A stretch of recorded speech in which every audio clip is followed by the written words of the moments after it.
고요한 밤, 별들이 반짝이는 하늘 아래 기이한 소리가 어둠을 가르며 울려 터진다. 그것은 차가운 다른 세상에서 온 듯한 울음소리로 듣는 귀의 심장을 떨게 한다. 사람들은 자주 서로에게 말한다. 그 울음소리는 살아있는 자의 것이 아닐지도 모른다고. 오늘 밤 당신과 함께 생과 사의 경계를 넘어서 한국의 신비롭고 오싹한 이야기들을 탐험해보려 합니다. 당신은 두려움과 마주할 용기가 있습니다. 아니면 어둠 속에서 조용히 취할 것인가. 이제 마음을 열고 기다리고 있는 끔찍한 비밀들에 대비하세요. 있었는데 귀신이라는 존재는 우리가 생각하는 인간의 이성을 갖고 있지 않다고 합니다. 사회적 존재로서 상식이나 인간으로서의 도리는 잊어버린 채 오히려 살아생전 자신이 원했던 것만 말하거나 이외에는 전혀 신경 쓰지 않는다고 하죠. 예를 들어 좋아하는 물건이 있다면 그것에만 집착해서 물건을 가지고 있는 사람들에게 해를 가하거나 못살게 굽다는 겁니다. 심지어 가족들이라고 할지라도 말이죠. 대신에는 어느 한 장소에 얽매인 훌륭을 집안이라고 하는데요. 오늘 이야기에서는 귀신이 얼마나 집착이 강하고 섬뜩한 존재인지를 아실 수 있습니다. 아시죠? 때는 1년 전 이제가 대학교 새내기가 되어 원룸을 알아볼 때였습니다. 이미 그 집에서 나온 지 6개월이 다 되어가지만 제 대학 생활에 대한 로망을 처참하게 무너뜨렸던 이렇게 수정해보았습니다. 필요하신 부분이 더 있다면 말씀해주세요. 합격증을 받고 나서 일주일 정도가 흘렀을 때부터 자취할 집을 알아보기 시작했습니다. 대학이 집에서도 많이 떨어져 있는 곳이라 자취가 필수적이었습니다. 언니의 말에 따라 좋은 매물을 놓치지 않기 위해 인터넷에서 열심히 알아봤습니다. 저희 대학교 학생들이 주로 거주하는 지역이 있었는데 그 중에서도 나름 컨디션이 좋고 학교와의 거리가 그리 멀지 않은 곳을 찾아냈죠. 몇 군데 사전에 연락을 하고 엄마와 함께 올라가 이곳저곳 돌아다니게 되었습니다. 사실 원룸이다 보니 학교까지의 거리, 층수 정도만 다를 뿐 대부분 같은 느낌이었습니다. 게다가 가격도 비슷하다 보니까 몇 군데 돌아다녔을 때 큰 차이는 못 느꼈습니다. 그러다 그나마 학교에서 가까운 거리에 있는 곳을 택해 계약을 하게 되었죠. 6개월 단위 계약이었고 가격도 착해 보였으며 컨디션도 꽤 좋아 보였습니다. 계약을 할 때 몇 가지 여조건이 있었는데 뭐 계단할 건 없었지만 유독 층간소음에 유의해야 한다고 몇 번이고 당부를 하시더군요. 여자들만 사용하는 건물이었는데 다들 예민한 것인지 학생들의 불만이 많으니까 층간소음은 꼭 신경 써달라고 말씀하셨죠. 사실 그리 넓지 않은 공간에서 층간소음을 크게 일으키는 것도 어렵다 보니 알겠다고 말했습니다. 신학기를 얼마 남겨두고 자취를 시작하게 되었고 대학 생활이 펼쳐지게 되었죠. 사실 초반에는 술자리가 워낙 많아서 거의 잠만 자러 집에 들어갔던 것 같습니다. 수업을 들음과 동시에 학과가 보니까 집에 갔던 날은 손에 꼽을 정도였죠. 그렇게 새내기 생활을 하다가 중간고사를 앞둔 어느 날이었습니다.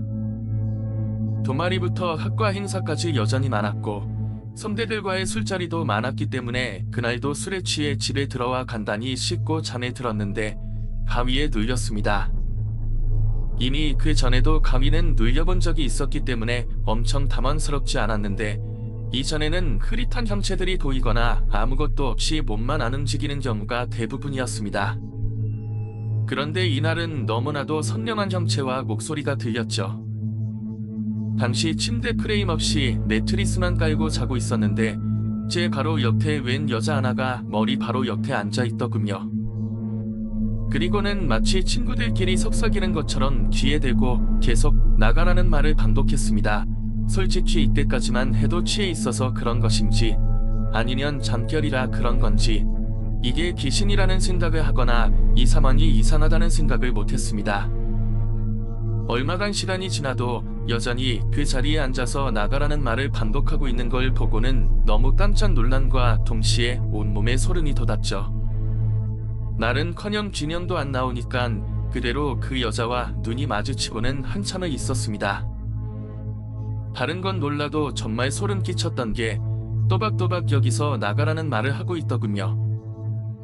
마치 누군가를 혼낼 때 확실하게 말하는 것처럼 글자 하나하나를 확실하게 말하는데 그 광경을 코앞에서 누운 채로 보고 있으니 등골에 식은땀이 나오는 게 느껴질 정도였습니다.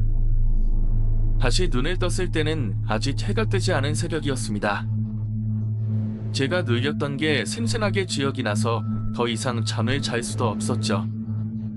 한참을 후유증에 시달리다가 학교를 갔는데 그나마 사람들을 만나니까 한결 나아졌습니다.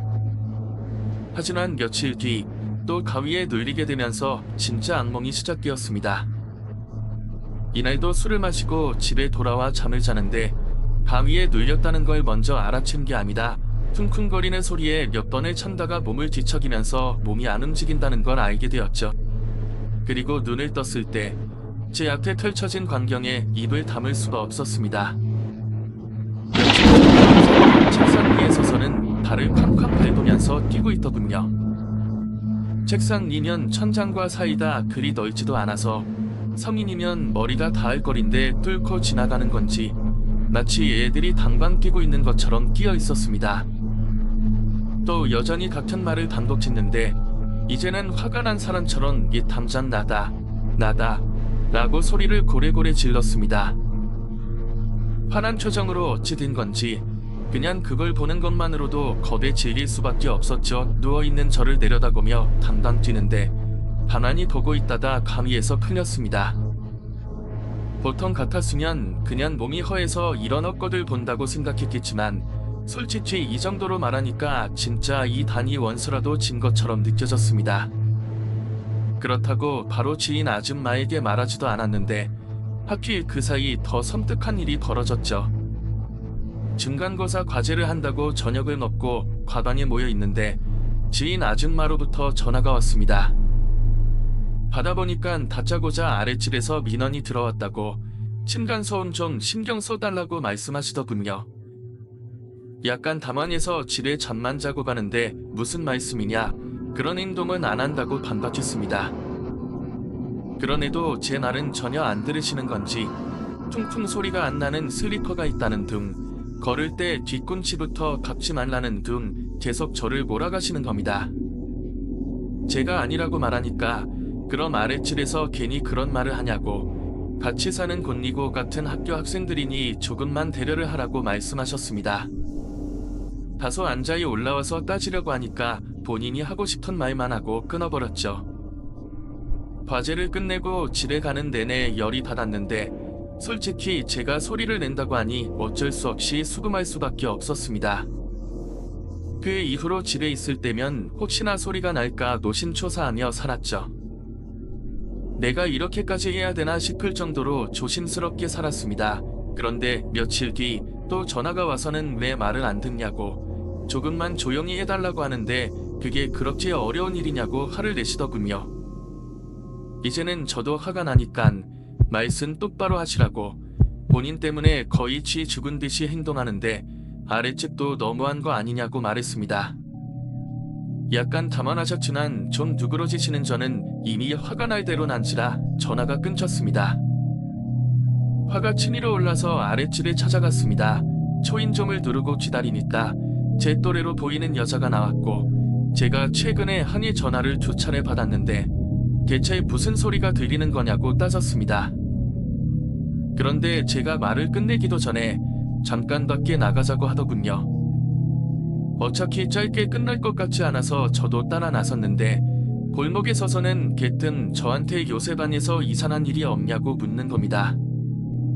제 딴에는 시끄럽게 할 만한 행동을 하지 않았냐고 묻는 줄 알았는데 점점 이야기를 들어보니깐 분위기가 전혀 아니더군요. 저더러 헛것을 보거나 집에서 이상한 소리가 들리지 않냐고 묻는 거였습니다. 더 충격적인 것은 이분이 애초에 집주인한테 제가 소리를 냈다고 한 게 아니다. 윗집에서 이상한 소리가 새벽에도 들린다. 사람이 없는 것 같은데도 들린다고 말했다는 거죠. 그 말을 듣자 상황 파악이 되면서 제가 생각한 것처럼 단순하지 않다는 걸 깨달았습니다. 안 그래도 할 말이 있었다며 자세한 말을 해주는데 본인도 학교 다니면서 지레 잠만 자러 오는 스타일인데 이런 일은 이미 오래되었다고 했습니다. 1년째 거주 중인데 새벽마다 쿵쿵거리는 소리가 들리고 심지어 본인 방만 그런 게 아니라 옆방이나 밑집도 시달린다고 했습니다. 그리고 결정적으로 왜 그런 소리가 들리는지 추측을 하더군요. 거의 몇 년은 된 사건인데 여학생 하나가 스스로 목숨을 끊었고 그게 제 반이라고 하는 겁니다. 그 이후로 계속 쿵쿵거리는 소리가 들리는데 여기 사는 학생들도 자세히 알지 못하지만 유독 제 방에 사람이 자주 바뀌기도 하고 선배들한테 아름아름 들어보니 제 방에서 학생이 죽었다는 말을 들었다고 하더군요. 하지만 정작 이웃 학생들이 직접 물어보지 못하니 저한테 처음으로 물어본다는 겁니다. 그 방에 사는 당사자는 어떤지 말이죠. 그제서야 제가 꿈에서 봤던 방방끼는 그 여자가 생각이 나면서 그대로 방에 들어가서 대충 필수품들을 챙겨 동기에게 연락해 하룻밤을 보냈습니다. 물론 그 와중에도 주인 아줌마에게 전화를 걸었지만 한 통도 전화를 받지 않았고요. 다음 날 아침에 전화가 왔고 전날 들었던 이야기를 물으며 혹시 이전에도 그러지 않았냐고 하더군요. 난 결단코 그런 행동은 안 한다고 했지만 똑같았습니다. 아니, 분명 본인도 뭔가 문제가 있다는 걸 알면서도 끝끝내 인정하지 않으려고 하는 것 같았죠. 도저히 여기서 살 수가 없으니 급하게 다른 방을 알아봐 놔둬야 했는데 설마 계약금을 내놓으라고 할까봐 그런 것인 줄 알았습니다. 근데 큰맘 먹고 계약금을 달라고 하니 의외로 순순히 알았다고 하시더군요. 마치 그럴 줄 알았다는 것처럼 말입니다. 방에서 바퀴벌레가 나오면 그 다음 날만 되어도 얼추 마음이 정리가 되는데 이건 1년이 지난 지금도 여전히 트라우마처럼 남아 공포 그 자체가 되었습니다. 제가 사람이 죽었던 그것도 스스로 목숨을 끊은 곳에서 자고밥을 먹었다고 생각하니까 너무나도 무섭더군요. 무엇보다도 대체 이 단에 무슨 원한이 담겨 있는 건지 그렇게까지 단을 가지려고 하고 사람을 내쫓으려고 하는 건지 생각만 해도 소름이 돋습니다. 이야기는 여기까지입니다. 이번 이야기는 소름이 돋는 지점이 두 군데요. 죽어서도 단에 들어온 사람들을 내쫓으려고 하는 귀심과 그걸 끝까지 숨기려고 하는 주인 아주머니다 소름 그 자체입니다. 저는 이 이야기를 보면서 예전에 제가 올렸던 그 노진 시원단이 생각났습니다. 그 단도 마찬가지로 귀신이 살았는데 어떻게 해서든 살고 있는 사람을 나가게 하려고 방 구석을 돌아다니면서 이용이용 소리를 냈다고 하더군요. 마치 불이라도 난 것처럼 입으로 정보원을 내면서 다녔다는 겁니다. 고시원이나 자취촌에는 안타깝게 목숨을 끊은 사람들도 있겠지만 그만큼 생전에 아쉬움이 많았기 때문에 더욱 그런 게 아닐까 싶습니다. 문제는 이런 걸 해결하는 게 아니라 점점 사람을 채우려고 하는 행동이 섬뜩한 거죠. 1년 전이라고 했으니 아마 지금도 그 반은 그대로 있지 않을까 싶어 더 무섭습니다. 이제 우리는 오싹하고 신비로운 이야기를 함께 나누었습니다. 한국의 괴담은 단순한 두려움을 넘어 인간 내면의 어두운 면을 드러내기도 합니다. 여러분은 이 이야기를 들으면서 어떤 생각이 드셨나요? 이런 신비로운 이야기들이 마음에 드셨다면 좋아요를 눌러주시고 친구들과 공유하며 댓글로 여러분의 의견을 남겨주세요. 여러분의 응원이 저에게 큰 힘이 됩니다. 다음 어두운 밤에 다시 만나요.